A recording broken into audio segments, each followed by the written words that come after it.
खबरों का सिलसिला शुरू करते हैं सुपरफास्ट 100 में। मैं हूं आपके साथ अनुराग मुस्कान। मैं हूं आपके साथ चित्रा त्रिपाठी। बड़ी खबर से करेंगे शुरुआत। दिल्ली यूनिवर्सिटी के कुलपति दिनेश सिंह के इस्तीफे को लेकर खूब ड्रामा हुआ। दोपहर करीब 3 बजे यूनिवर्सिटी के प्रवक्ता मलय नीरव ने कहा कि कुलपति ने इस्तीफा दे दिया है, लेकिन अब कुलपति दिनेश सिंह ने इस्तीफा रोक लिया है।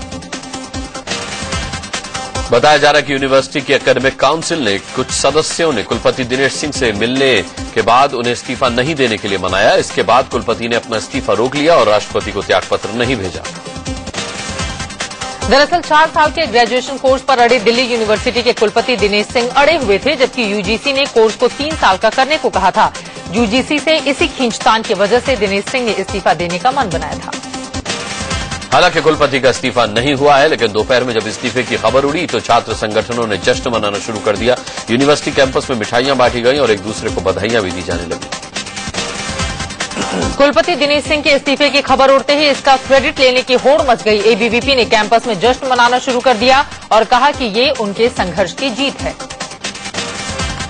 एबीवीपी ने जल्द से जल्द 4 साल के ग्रेजुएशन कोर्स को वापस लेने की मांग को लेकर डीयू में प्रदर्शन भी किया। एबीवीपी के सदस्य आर्ट्स फैकल्टी के मेन गेट पर चढ़े और बैनर भी लहराए।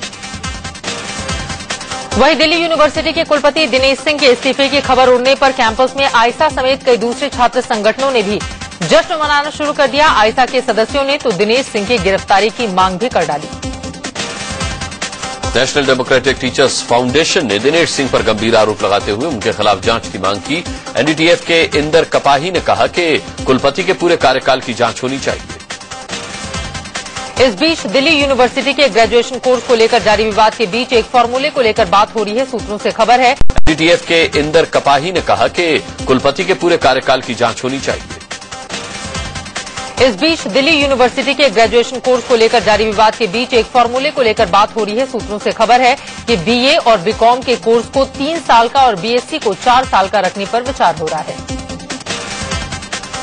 विवाद के चलते दिल्ली यूनिवर्सिटी में आज से शुरू होने वाला दाखिला भी टल गया। 55,000 छात्रों का भविष्य अधर में लटका हुआ है। ये पता नहीं है कि कोर्स 3 साल का रहेगा या 4 साल का। ये भी साफ नहीं हो पा रहा कि एडमिशन कब से शुरू होंगे।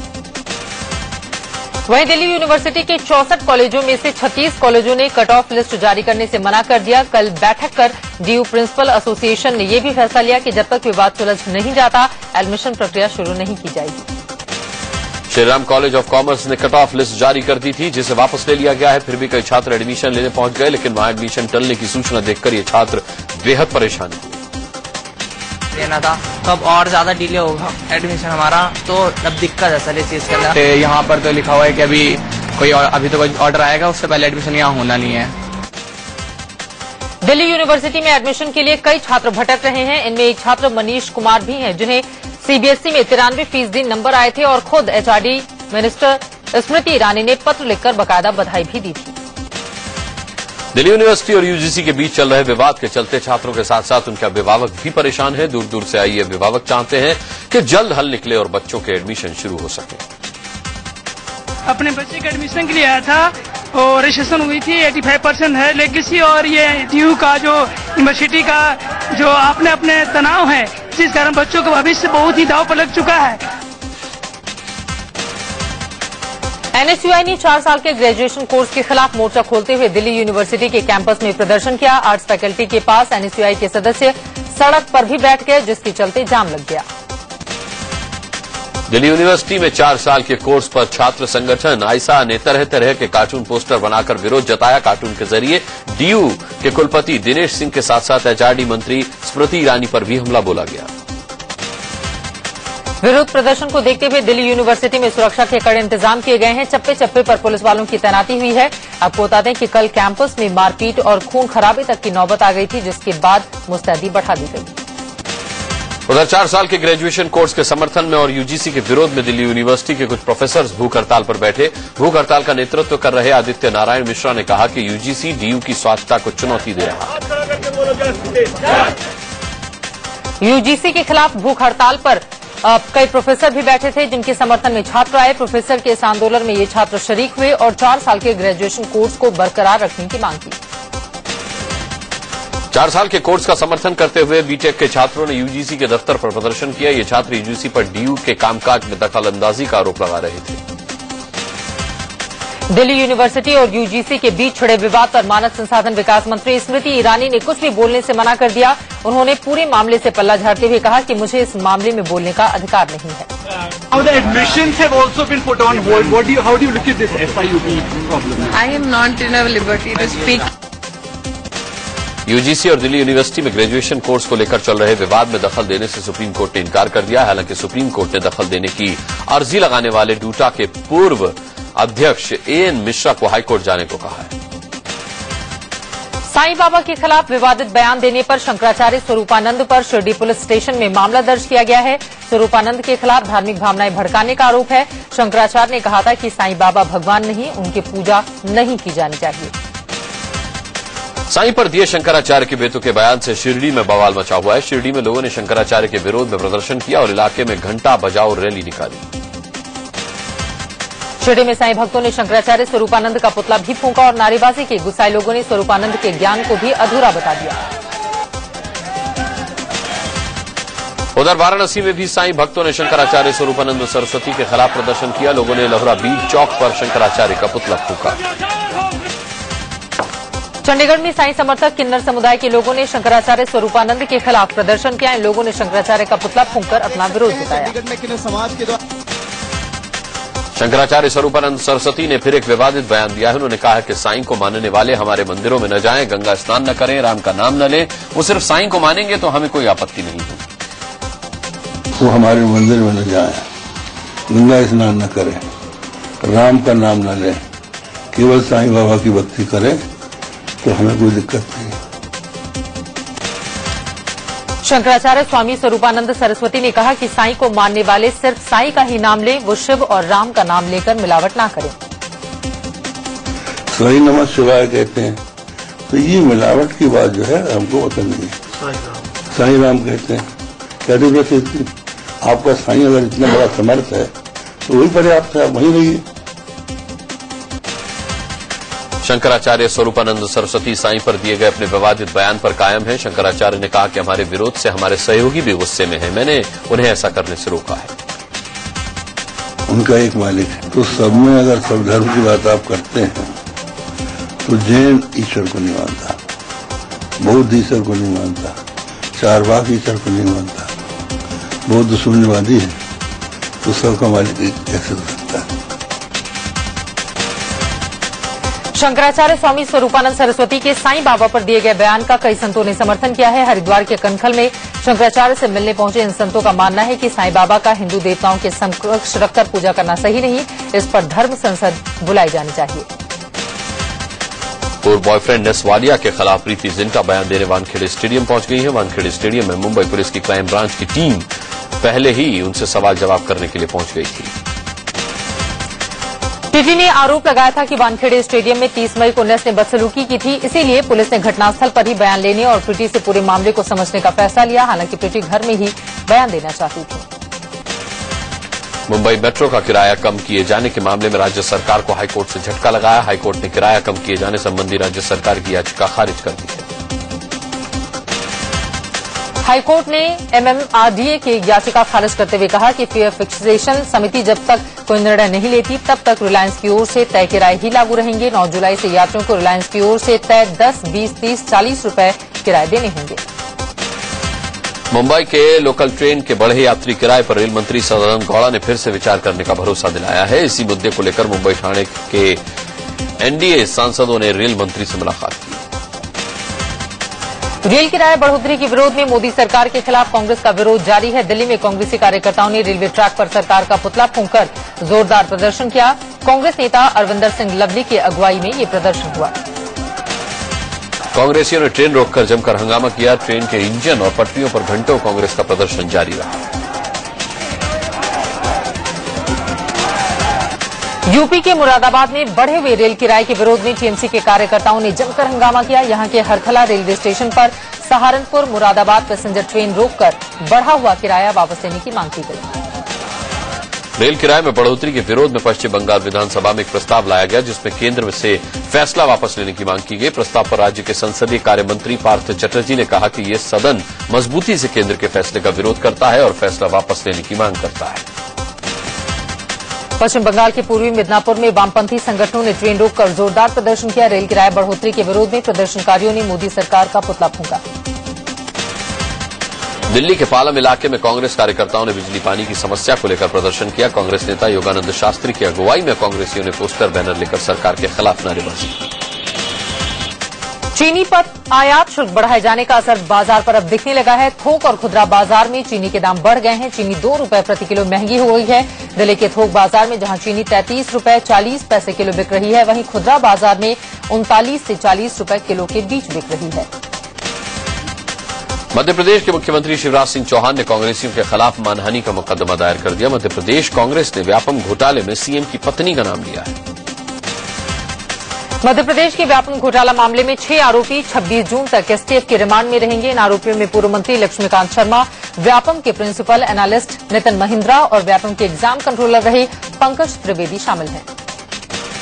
व्यापम घोटाले में शिवराज सिंह चौहान की पत्नी का नाम उछालने वाले कांग्रेस नेता के मिश्रा की सुरक्षा हटा ली गई है। सिमी आतंकवादियों से जुड़ा खुलासा उन्होंने किया था, जिसके बाद उन्हें सुरक्षा प्रदान की गई थी। पटना में 12 साल पहले हुए आशियाना नगर फर्जी एनकाउंटर मामले में कोर्ट ने तत्कालीन थाना प्रभारी शम्स आलम को फांसी की सजा सुनाई है। कोर्ट ने एक सिपाही सहित 7 लोगों को उम्र कैद की सजा भी दी है। 28 दिसंबर 2002 को आशियाना नगर में 3 छात्रों की पुलिस मुठभेड़ बताकर हत्या कर दी गई थी। बिहार के डीजीपी अभयानंद को पद से हटा दिया गया है। उन्हें होमगार्ड्स का डायरेक्टर जनरल बनाया गया है। उनकी जगह पर पीके ठाकुर को बिहार का नया पुलिस महानिदेशक बनाया गया है।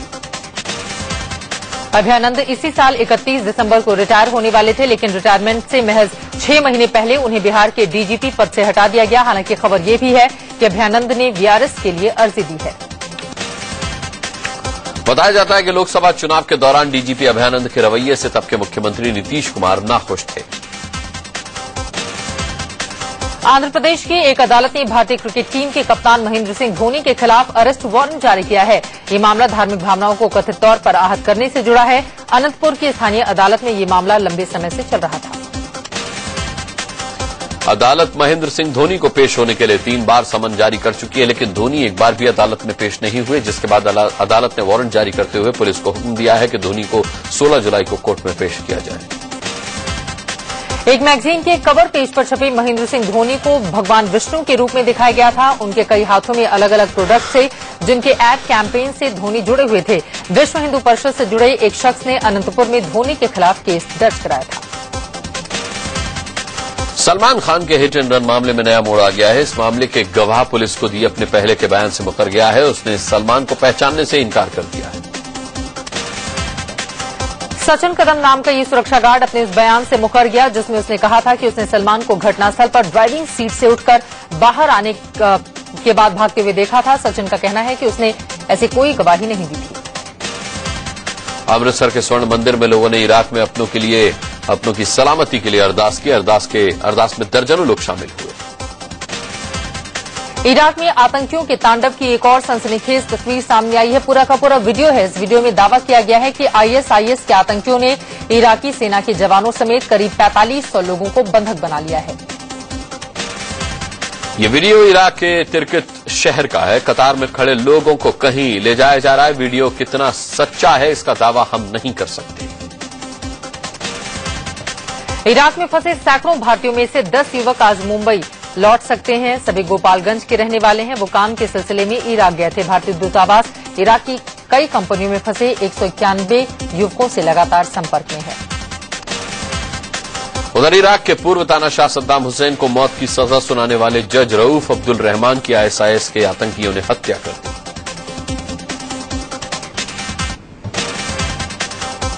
आप देख रहे हैं सुपरफास्ट 100। बीजेपी महासचिव अमित शाह को पार्टी का राष्ट्रीय अध्यक्ष बनाया जा सकता है। सूत्रों से खबर है कि लोकसभा चुनाव में बीजेपी की शानदार सफलता का इनाम अमित शाह को अध्यक्ष बनाकर दिया जा सकता है। मौजूदा बीजेपी अध्यक्ष राजनाथ सिंह के मंत्री बनने के बाद से ही पार्टी अध्यक्ष की खोज शुरू हुई है। इस रेस में अमित शाह और जेपी नड्डा के बीच टक्कर मानी जा रही है। मोदी सरकार ने विदेश नीति पर एक बड़ा फैसला लेते हुए बांग्लादेश के नागरिकों को वीजा ऑन अराइवल की सुविधा देने से इनकार कर दिया। बांग्लादेशियों को वीजा ऑन अराइवल देने का प्रस्ताव विदेश मंत्रालय ने गृह मंत्रालय को भेजा था, जिसे खारिज कर दिया गया। गृह मंत्रालय ने साफ कर दिया है कि किसी भी उम्र के बांग्लादेशियों को बिना वीजा के देश में एंट्री की इजाजत नहीं दी जा सकती। पूर्व संचार एवं कानून मंत्री कपिल सिब्बल तीन मूर्ति रोड पर मौजूद अपना सरकारी बंगला खाली कर लुटियंस दिल्ली में शिफ्ट होने वाले हैं। गुजरात पुलिस भर्ती में अब महिलाओं को 33% आरक्षण मिलेगा। मुख्यमंत्री आनंदीबेन पटेल ने अहमदाबाद में गुजरात पुलिस के एक कार्यक्रम में हिस्सा लेकर ये बात कही। सेना के लिए जरूरी उपकरणों की खरीद की धीमी प्रक्रिया पर रक्षा मंत्री अरुण जेटली ने चिंता जताई है। दिल्ली के तिलक विहार इलाके में लोगों ने एक सिपाही और उसकी प्रेमिका की जमकर पिटाई कर दी। सिपाही और उसकी प्रेमिका की पिटाई कोई और नहीं बल्कि उसकी पत्नी के नेतृत्व में हो रही थी। सिपाही की पत्नी को जैसे ही भनक लगी उसका पति प्रेमिका के साथ गया है, वो वहां पहुंच गई। बिहार के औरंगाबाद में 20 सड़क पर जमकर मारपीट हुई। पहले दो लड़के आपस में भिड़े और देखते ही देखते 4 और लड़के इस मारपीट में शामिल हो गए। दरअसल बिहार के औरंगाबाद में हरिहरगंज के नजदीक तेज रफ्तार जाइलो ने टेम्पो को टक्कर मार दी थी। दिल्ली में देर रात सफदरजंग इलाके में एक ट्रक बीच रोड पर धू-धू कर जलने लगा। ट्रक मध्य प्रदेश के रीवा से हरियाणा जा रहा था। ट्रक में रबर का सामान लदा हुआ था। दिल्ली के जौहरीपुर इलाके में एक गत्ता फैक्ट्री में अचानक आग की लपटें देखी गई। आग से फैक्ट्री में अफरा तफरी मच गई। इलाहाबाद में इंदिरा भवन की दूसरी मंजिल पर आग लग गई। आग सेस टैक्स के ऑफिस में लगी थी। पंजाब के बरनाला में यात्रियों से भरी एक बस ट्रक से भिड़ गई। हादसे में 30 लोग जख्मी हो गए। यात्रियों को लेकर बस लुधियाना से जयपुर जा रही थी। बरनाला की महाकला के पास बस बेकाबू होकर ट्रक से जा टकराई। यूपी के एटा में श्रद्धालुओं से भरी एक बस को बेकाबू ट्रक ने टक्कर मार दी। हादसे में एक शख्स की मौत हो गई। नोएडा के बॉटनिकल गार्डन मेट्रो स्टेशन पर उस वक्त हड़कंप मच गया जब एक ऑटो ड्राइवर ने खुदकुशी की कोशिश की। कानपुर में छेड़छाड़ से परेशान एक लड़की ने मौत को गले लगा लिया। दिल्ली के संघ विहार इलाके में 15 साल की एक लड़की से गैंगरेप का मामला सामने आया है। लड़की ने अपने दोस्त पर आरोप लगाया। दिल्ली के मयूर विहार में पत्नी ने पति की हत्या कर लाश को एक बैग में डालकर झाड़ियों में फेंक दिया। पति ओम प्रकाश ने पत्नी की गला घोटने के बाद की बात कबूल कर ली है। मध्य प्रदेश के भिंड में बदमाशों ने एक नाबालिग लड़की की गोली मारकर जान ले ली। पटना में पुलिस ने 2 रेस्टोरेंट्स में छापेमारी करके 8 प्रेमी जोड़ों को आपत्तिजनक हालत में गिरफ्तार किया। पुलिस के मुताबिक रेस्टोरेंट की यार्ड में सेक्स रैकेट चलाया जा रहा था। दोनों रेस्टोरेंट से आपत्तिजनक सामान भी बरामद हुआ है। मुंबई से सटे थाने में पुलिस ने एक बार पर छापा मारा। अंतरा बार पर छापेमारी के दौरान 15 लड़कियां और 28 लोगों को पुलिस ने पकड़ा। दिल्ली के डिफेंस कॉलोनी इलाके में पुलिस ने चेकिंग के दौरान भारी मात्रा में शराब बरामद की है। दिल्ली के जाफराबाद इलाके में चोरों ने एक घर को निशाना बनाकर लाखों का सामान लूट लिया। जयपुर में 101 इमरजेंसी सेवा के कर्मचारी बेमियादी हड़ताल पर चले गए हैं। कॉन्ट्रैक्ट बेस पर काम कर रहे इन कर्मचारियों ने परमानेंट करने की मांग की है।